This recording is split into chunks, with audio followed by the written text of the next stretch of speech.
नमस्कार प्यारे बच्चों, प्यारे दोस्तों, नमो नमः। आज हम उपस्थित हैं अपनी संस्कृत पाठ्य पुस्तक के तीसरे अध्याय के साथ। आज हम अध्ययन करेंगे तृतीय पाठ अर्थात तीसरे पाठ का, जिसका नाम है व्यायामः सर्वदा पथ्यः, जिसका अर्थ है व्यायाम यानी व्यायाम जो हम कसरत करते हैं, सर्वदा यानी हमेशा, पथ्य यानी अपनाने योग्य या लाभदायक हम कह सकते हैं। व्यायाम है वो हमेशा अपनाने योग्य है कि व्यायाम अगर हम करते हैं, कसरत अगर हम करते हैं तो हमें उससे क्या क्या लाभ होते हैं, उन लाभों के बारे में आज हम इस पाठ के माध्यम से जानेंगे। तो आइए हम पढ़ते हैं इस पाठ के परिचय को। पाठ परिचय क्या है इस पाठ में विशेष, ये हम जानते हैं। प्रस्तुत पाठ आयुर्वेद के प्रसिद्ध ग्रंथ सुश्रुत संहिता अर्थात आयुर्वेद का एक ग्रंथ है जिसका नाम है सुश्रुत संहिता, जिसके रचयिता आचार्य सुश्रुत हैं। और ये जो हमारा प्रस्तुत पाठ है वो आयुर्वेद के उन्हीं के द्वारा रचित प्रसिद्ध ग्रंथ सुश्रुत संहिता के चिकित्सा स्थान में वर्णित 24वें अध्याय से संकलित है, यानी 24वें अध्याय से लिया गया है। यह जो आपका पाठ है वो प्रसिद्ध ग्रंथ, आयुर्वेद का जो प्रसिद्ध ग्रंथ है सुश्रुत संहिता, उसके चिकित्सा स्थान में जो वर्णित है 24वां अध्याय उससे संकलित है। और इसमें आचार्य सुश्रुत कौन? आचार्य सुश्रुत ने क्या किया है? आचार्य सुश्रुत ने व्यायाम की परिभाषा बताते हुए, यानी व्यायाम है उसकी परिभाषा क्या है, व्यायाम किसे कहते हैं, इसके बारे में परिभाषा बताते हुए और उससे होने वाले लाभों की चर्चा की है। यानी व्यायाम की परिभाषा क्या है और व्यायाम करने से हमें किस किस प्रकार के लाभ होते हैं, उनके बारे में इस पाठ में चर्चा की गई है। शरीर में सुगठन, कांति, स्फूर्ति यानी चमक, सहिष्णुता, निरोगता आदि व्यायाम के प्रमुख लाभ हैं। यानी हम व्यायाम करते हैं तो हमारा शरीर मजबूत तो होता ही है, उसके साथ में निरोगी भी होता है, हम स्फूर्तिवान बनते हैं, सहिष्णु बनते हैं, हमारे शरीर की जो चेहरे की जो चमक होती है वो बनी रहती है और हम कभी भी रोगी नहीं होते हैं, किसी भी प्रकार की बीमारी हमारे पर हमला नहीं कर पाती अगर हम निरंतर योग व्यायाम करते हैं तो आइए हम जानते हैं इस पाठ के माध्यम से व्यायाम के प्रमुख लाभों को।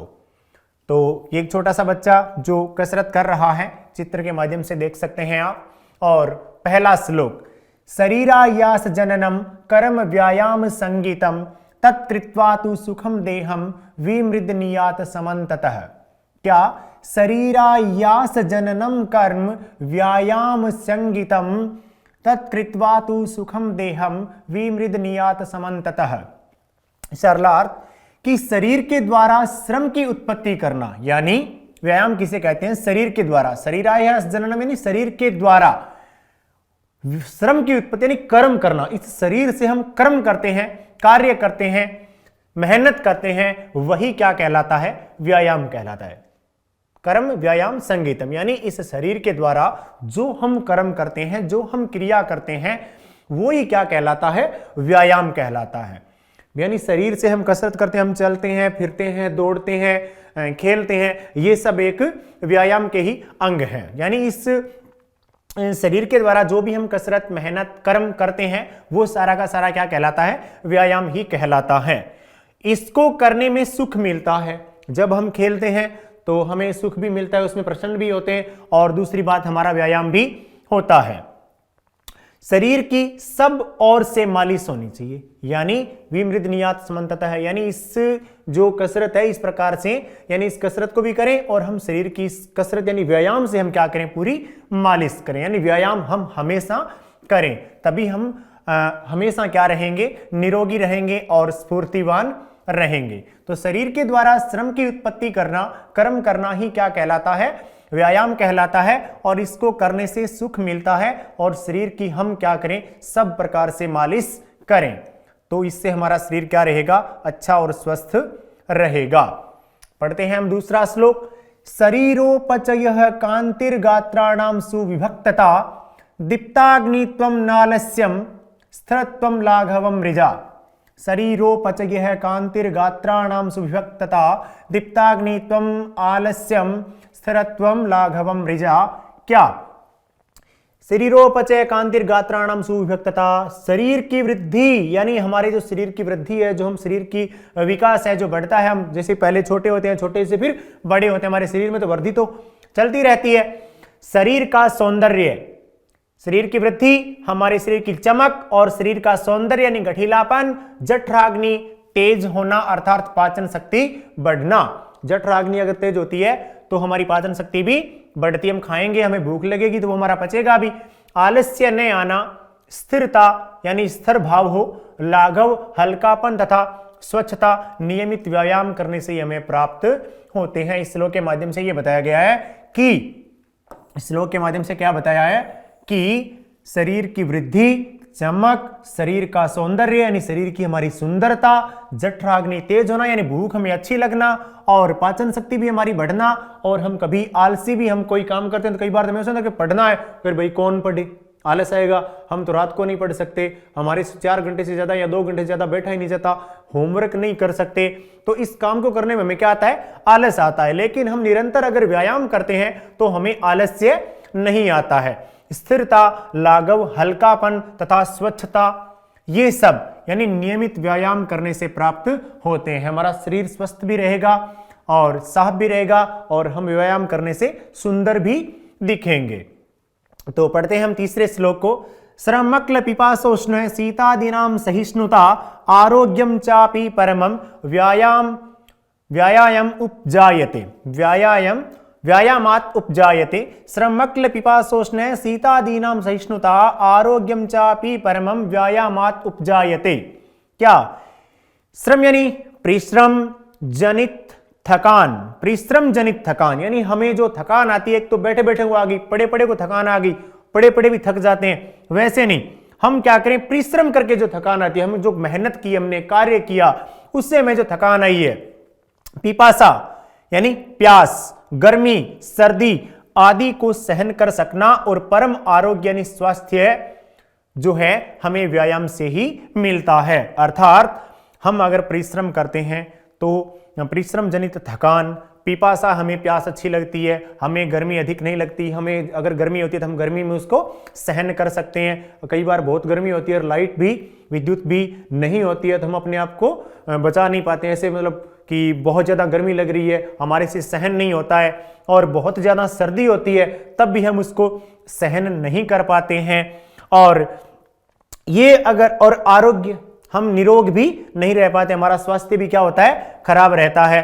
तो अगर इन चीजों से हमें क्या करना है? छुटकारा पाना है कि हमें इस प्रकार की समस्याएं न हो, तो हम हमेशा क्या करें? व्यायाम करें। अगर व्यायाम करेंगे, परिश्रम करेंगे तो हमें थकान जल्दी नहीं आएगी, हमें प्यास अच्छे से लगेगी, हमें जो दिन में पानी पीना चाहिए, जो हमारी विज्ञान के अनुसार मात्रा होती है उसके अनुसार हमें पानी कम से कम 7-8 गिलास पानी दिन में हमें पीना चाहिए, तो हमें प्यास भी अच्छे से लगेगी। गर्मी अधिक होगी तो हमें गर्मी नहीं लगेगी, हम सहन कर पाएंगे उस गर्मी को।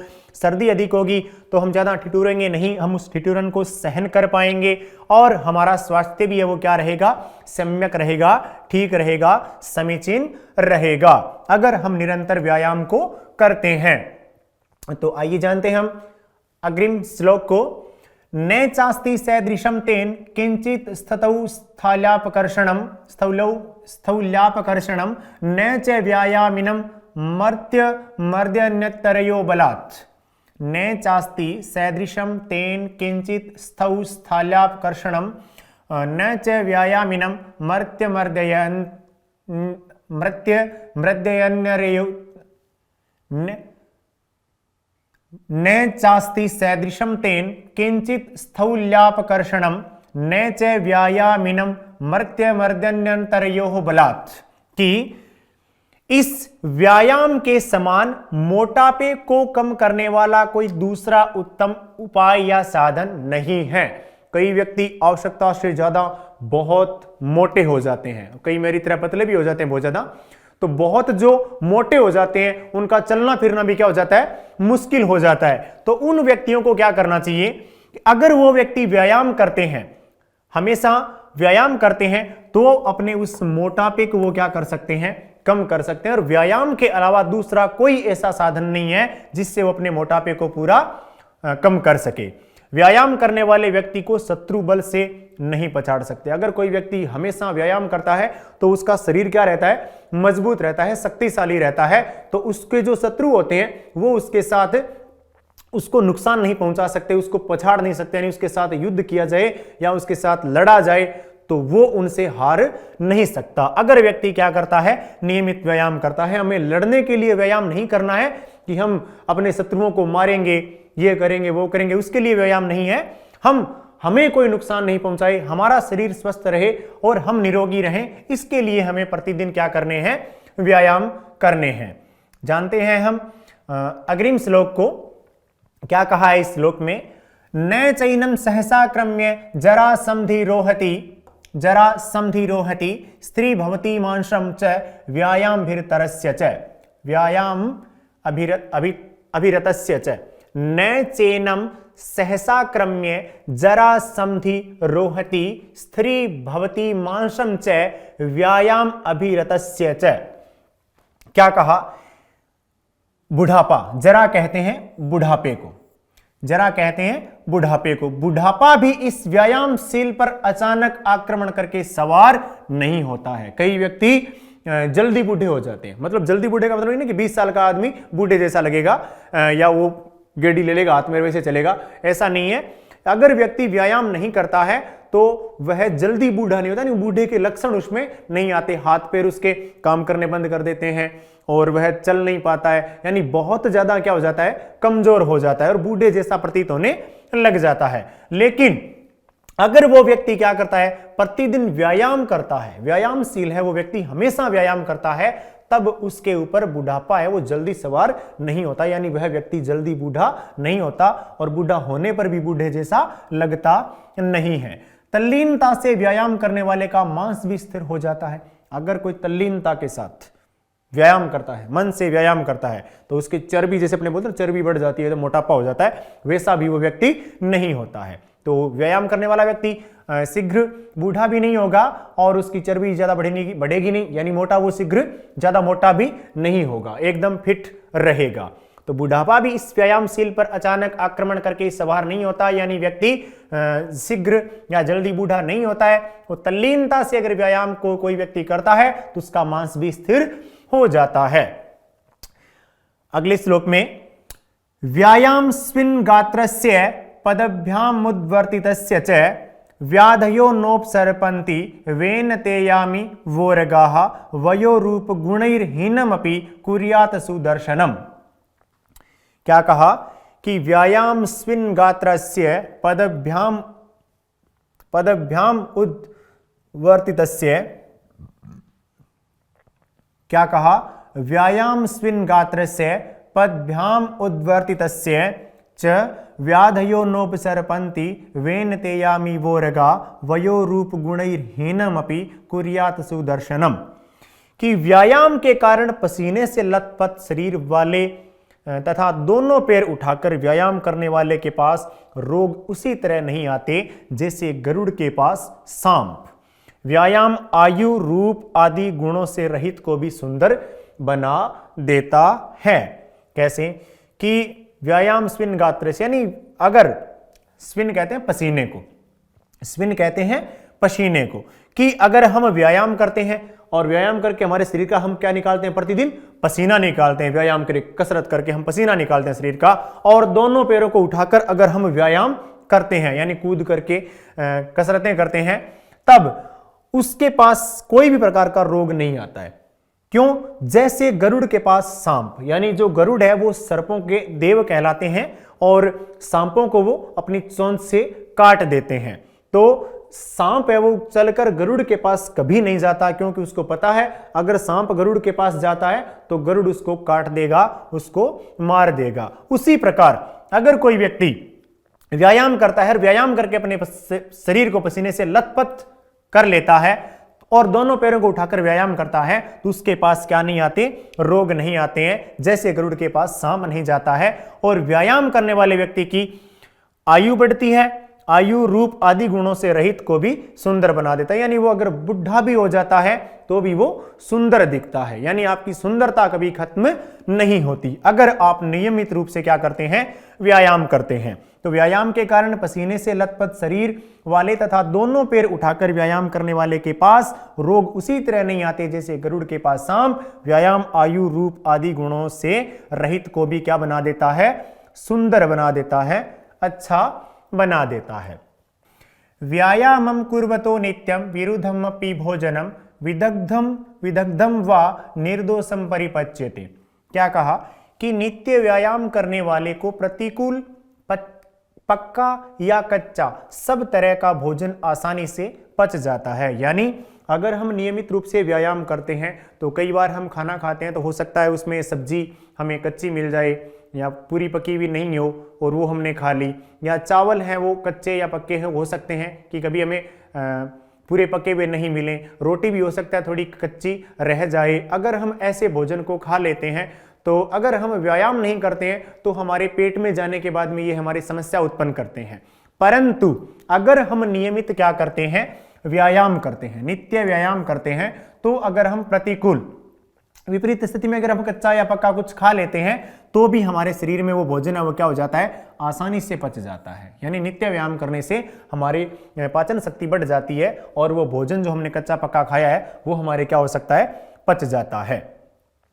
अगले श्लोक में व्यायामो ही सदा पथ्यो बलीनाम स्निग्ध भोजिनाम स च शीते वसंते च तेषां पथ्य तमः स्मृतः। व्यायामो ही सदा पथ्यो बलीनाम स्निग्ध भोजिनाम स च शीते वसंते च तेषां पथ्य तमः स्मृतः। क्या कहा, चिकनाई वाला भोजन खाने वालों तथा बलवानों के लिए व्यायाम सदैव स्वास्थ्यवर्धक है। यानी अगर हम घी ज्यादा खाते हैं, चिकनी चीजें ज्यादा खाते हैं तो वो शीघ्रता से पचती नहीं है। अगर हमें घी खाना है और उसको पचाना है तब हमें क्या करना पड़ेगा, कसरत करनी पड़ेगी, व्यायाम करना पड़ेगा। और जो बलवान व्यक्ति हैं, मजबूत व्यक्ति हैं, उनको अपनी मजबूती को, अपने शरीर को वैसे ही बनाए रखने के लिए हमें क्या करने पड़ेंगे, सदैव व्यायाम करने हैं। और उनके लिए सदैव जो व्यायाम है वो स्वास्थ्य वर्धक हैं, कोई उनके हानि नहीं करते हैं। अर्थात चिकनाई वाला भोजन खाने वालों और बलवानों के लिए व्यायाम को हमेशा क्या बताया गया है, स्वास्थ्य वर्धक बताया गया है। उनके लिए सर्दी और बसंत आदि सभी ऋतुओं, यानी चाहे सर्दी हो या गर्मी हो, उनमें व्यायाम परम स्वास्थ्यवर्धक बताया गया है। कि अगर आप क्या करते हो, हमेशा किसी भी ऋतु में, चाहे सर्दी, गर्मी, बसंत, वर्षा, कोई प्रकार की ऋतु क्यों न हो, अगर इस ऋतु में आप व्यायाम करते हो तो आपके लिए वो हमेशा ही क्या है, परम स्वास्थ्यवर्धक है। किसी भी प्रकार की आपको हानि, नुकसान नहीं पहुंचता है। आइए जानते हैं हम इसी पाठ के अगले श्लोक को। सर्वेश्वरितु स्वहरः पुंभिरात्म हितेसि भी बलस्यार्धेन कर्तव्यो व्यायामो हंतव्यो अन्यथा। कि इसलिए अपना कल्याण, भला हित चाहने वाले लोगों को सभी ऋतुओं में प्रतिदिन अपने बल के आधे भाव यानी आधी ताकत से व्यायाम करना चाहिए, अन्यथा वह मरता है, यानी वह शीघ्र मर जाता है। कहते हैं ना कि व्यायाम है उसमें अति भी नहीं होनी चाहिए, हिसाब से करना चाहिए। अगर हमें 2 रोटी की भूख है तो हमें 2 रोटी खानी चाहिए, और हम लालच करके 2 की जगह 4-5 टिका लेते हैं तो हमारे स्वास्थ्य में क्या हो जाती है, प्रॉब्लम हो जाती है, समस्या हो जाती है। फिर हम ऐसे ऐसे ऐसे घूमते फिरते हैं, लेकिन कोई प्रकार की हमारे समस्या का समाधान उस समय नहीं हो पाता है, हमें उस समस्या से जूझना पड़ता है। लेकिन क्या कहा इसमें कि व्यायाम को करना है तो भी कैसे करना है, यानी आवश्यकता अनुसार करना है। कितनी आवश्यकता है हमें व्यायाम करने की, कि अगर हमें अपने शरीर का क्या चाहना है, कल्याण चाहना है, भला चाहना है, तो सभी ऋतुओं में, जितनी ऋतुएं होती हैं उन ऋतुओं में अपना जो बल है, अपनी जो ताकत है, उस ताकत का आधा ही लगाना चाहिए, आधा जोर लगा के ही व्यायाम करना चाहिए। यानी अपनी जो शरीर की ताकत है उस ताकत से आवश्यकता से अधिक, जैसे मान लो मैं वजन है वो 10 किलो उठा सकता हूं, तो मुझे ऐसे नहीं कि मैं 30 किलो का पहाड़ लेकर ऐसे उसमें डिप्स निकाल रहा हूं, कर रहा हूं। मैं डिप्स निकाल सकता हूं, उठक बैठक निकाल सकता हूं 30 या 40, और मैंने 100-150 निकाल ली तो मुझे क्या हो सकती है, समस्या हो सकती है। तो इस चीज का अपने को पता कैसे चलेगा कि अर्ध बल किसे कहते हैं, कि हमें आधे ताकत का ही व्यायाम करना चाहिए, अपने व्यायाम को करने के लिए हमें आधी ताकत लगानी चाहिए। तो आधी ताकत का हमें पता कैसे लगेगा, तो आइए हम जानते हैं कि आधी ताकत का पता हमें कैसे लगेगा, अर्ध बल का पता कैसे लगेगा। देखते हैं, पढ़ते हैं अगले श्लोक को। हृदि स्थानस्ततो वायुर्यदा वक्त्रम प्रपद्यते व्यायाम कुर्वतो जंतोस्त बलार्धस्य लक्षणम, जंतोस्त बलार्धस्य लक्षणम। हृदि स्थानस्ततो वायुरिदा वक्त्रम प्रपद्यते व्यायाम कुर्वतो जंतोस्त बलार्धस्य लक्षणम। क्या कहा कि व्यायाम करते हुए अगर कोई व्यक्ति व्यायाम कर रहा है और व्यायाम करते हुए व्यक्ति की हृदय में स्थित वायु जब मुंह पर पहुंचती है तो यह बल का आधा लक्षण है, यानी उसकी पहचान है। यही अर्ध बल कहलाता है कि हम व्यायाम करते हुए हम व्यायाम कर रहे हैं और अपने हृदय में से ऐसे हवा लेकर के और उसको क्या करते हैं, उस वायु को, यानी हमारे हृदय में जो स्थित वायु थी उसको हम मुंह तक ले आते हैं। तो इसको शास्त्रों में क्या कहा है, अर्ध बल का लक्षण कहा है। यही आधी ताकत है, यानी इस प्रकार से हमें व्यायाम करना चाहिए। अगर हम आवश्यकता से अधिक, हमारी शरीर की ताकत से अधिक ताकत लगाकर करते हैं तो हमें नुकसान भी हो सकता है। इसलिए कहा गया है कि आप अपनी ताकत के अनुसार ही जो आपकी क्षमता है उस क्षमता का आधा बल लगाकर ही व्यायाम करें। आइए हम पढ़ते हैं अगले श्लोक को। वयोबल शरीराणि देश काल सनानि च समीक्ष्य कुर्यात् व्यायाम अन्यथा रोगम उपनुयात्। वयोबल शरीराणि देश काल सनानि च समीक्ष्य कुर्यात् व्यायाम अन्यथा रोगम आपनुयात्। कि क्या कहा, आयु, बल, शरीर, देश, उपयुक्त काल, समय व भोजन को परख कर ही व्यायाम करना चाहिए, अन्यथा वह रोग को प्राप्त करता है, यानी अर्थात उसको क्या हो जाता है, रोग हो जाता है। यानी हमारी आयु, हमारा बल, शरीर, देश यानी उपयुक्त स्थिति, काल, समय और भोजन को परख कर ही व्यायाम करना चाहिए। मैंने कितना खाया, यानी भोजन से पहले या बाद में। कुछ व्यायाम ऐसे होते हैं, कुछ कसरतें ऐसी होती है जो हम भोजन से पहले ही करते हैं, कुछ को भोजन के बाद में नहीं कर सकते। तो इन सभी स्थितियों को हमें जान करके ही क्या करना चाहिए, व्यायाम करना चाहिए। अगर इनके विपरीत स्थितियों में अगर व्यायाम करते हैं, हम बिना कोई ज्ञान के, बिना कोई सूझ के करते हैं, तो हमें क्या लग सकता है, हम किसी प्रकार के रोग के भी भागी बन सकते हैं, हमें किसी प्रकार की समस्या भी हो सकती है। तो हो सकता है कि मान लो मुझे भार उठाना है और भार उठाने के लिए मैं अधिक नहीं उठा सकता और मैंने अधिक उठाया तो हो सकता है मांसपेशियां टूट जाए, हाथ टूट जाए। तो इस प्रकार से हमें जो व्यायाम होता है वो अपने शरीर, ताकत, बल और इसके समय के और भोजन के अनुसार ही, यानी इसको देख कर ही, हमें परख कर ही करना चाहिए। अन्यथा हमें व्यायाम को विशेष अलग प्रकार से हमें बिना कोई ज्ञान के नहीं करना चाहिए, यानी ज्ञान के अभाव में ऐसा हमें नहीं करना चाहिए। हमें हर चीज को जान और परख कर ही करना चाहिए। तो इस प्रकार ये हमारा व्यायाम सर्वदा पथ्य है, व्यायाम हमेशा लाभदायक होते हैं। ये पाठ हमारा यहीं पर पूरा होता है, यहीं पर समाप्त होता है। इस पाठ के माध्यम से हमने व्यायाम से होने वाले लाभों के बारे में जाना, बलार्ध किसे कहते हैं और व्यायाम करने से हमें किस किस प्रकार के लाभ हो सकते हैं, हमें किस स्थिति में व्यायाम करना चाहिए, किस स्थिति में नहीं करना चाहिए, और हमें व्यायाम करने से क्या क्या लाभ होते हैं, इनके बारे में हमने इस पाठ में आए हुए श्लोकों के माध्यम से जाना, और जो हमारे लिए बहुत ही उपयोगी हैं, बहुत ही सार्थक हैं। और अगर हम भी इन श्लोकों के आधार पर अपनी आदत डालते हैं व्यायाम करने की, कसरत करने की, तो हम भी निरोगी बन सकते हैं, मजबूत बन सकते हैं, आलस्य का त्याग कर सकते हैं। और खासकर विद्यार्थी जीवन के अंदर तो हमें ये चीजें अवश्य ही करनी चाहिए। तो आज के हम पाठ को यहीं पर समाप्त करते हैं और मिलते हैं अगली क्लास में, अगले पाठ में। जय हिंद, जय भारत, जय तु संस्कृतम, जय तु भारतम। धन्यवाद।